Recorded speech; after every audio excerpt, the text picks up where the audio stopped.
there's a good chance that you're cutting too much of the things that you actually enjoy. Saving money will always feel like you're suffering when your first instinct is to cut all of the things that make you feel human. And this might include never allowing yourself to have coffee runs, Friday night takeout, or any comfort purchases. But while all of that might seem like a really good approach, that's not saving, that's starving your joy. So instead of an all or nothing approach, understand that it's okay to keep some of the stuff that adds a little light to your day in moderation. And to easily do this, you can start by simply cutting the things that you've been tolerating or the things that you only spend on out of habit. You might also be associating saving with struggle and not strategy. If you grew up watching people only save in hard times, such as after a layoff or when they were in between jobs, on a subconscious level, you might start to link saving money with scarcity. But saving money should not be damage control or something that's only reserved for when you're in trouble. It should be your first line of defense and a way to prevent stress before it starts.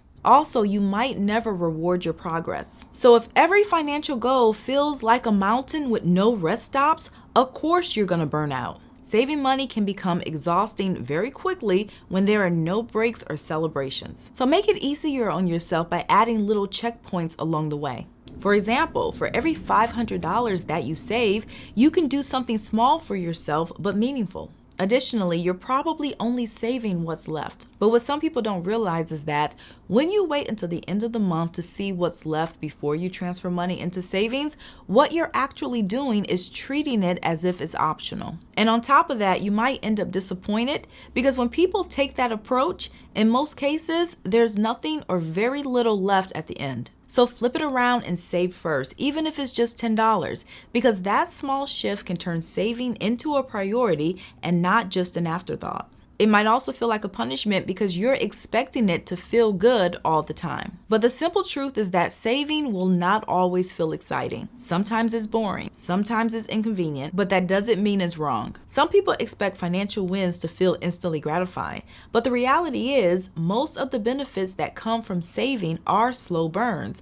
So instead of chasing a feeling, stay committed to the outcome. Likewise, you might also be comparing your progress to people who aren't even saving. And yes, sometimes it might sting when you see people spending freely while you're watching every dollar, but you don't know what's behind their purchases. It could be debt, stress, or maybe they're trying to escape something else. So no, your savings might not always come with applauses, but it can come with peace of mind. You might also be struggling because you're always saving for emergencies and never for joy. If every single savings goal that you set is tied to a worst case scenario, it will always feel as if you're bracing for impact. So even if it's small, make sure you have a fun fund. This reminds you that not every dollar has to be so serious. It can also feel like punishment if you're not seeing results fast enough. So if you're putting money away, but your life doesn't look different yet, it's easy to think, what's the point? But keep in mind that results compound, so that $20 that seems very minor that you're putting away every week,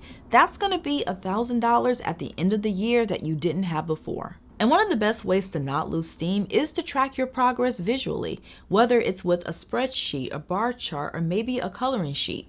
Whatever you use, you want to make the invisible feel real. Another mistake is that you haven't defined the why behind your savings. Saving money just for the sake of saving can feel hollow, so you want to make your goals clear and specific. So don't just think, I want a house or I want to retire early. Instead, you're going to think, I want to wake up in a home where I don't have to hear my upstairs neighbors. Or I want to be able to take a month off without panicking about money. Because the clearer your why, the easier it's going to be to say no to distractions. And finally, you're used to associating money with survival and not choices. If you spent most of your life just trying to make it, saving money can feel very unfamiliar and even a little uncomfortable. Because it's not just a new behavior, for some people, it can be a completely new identity. But here's the thing, saving isn't just about stacking cash, it's also about reclaiming your options so that you're able to enjoy something that many others enjoy every single day. So what you're doing is giving yourself room to not only breathe, but also to pivot and to dream. And when you think about it in those terms, that's not punishment, that's power.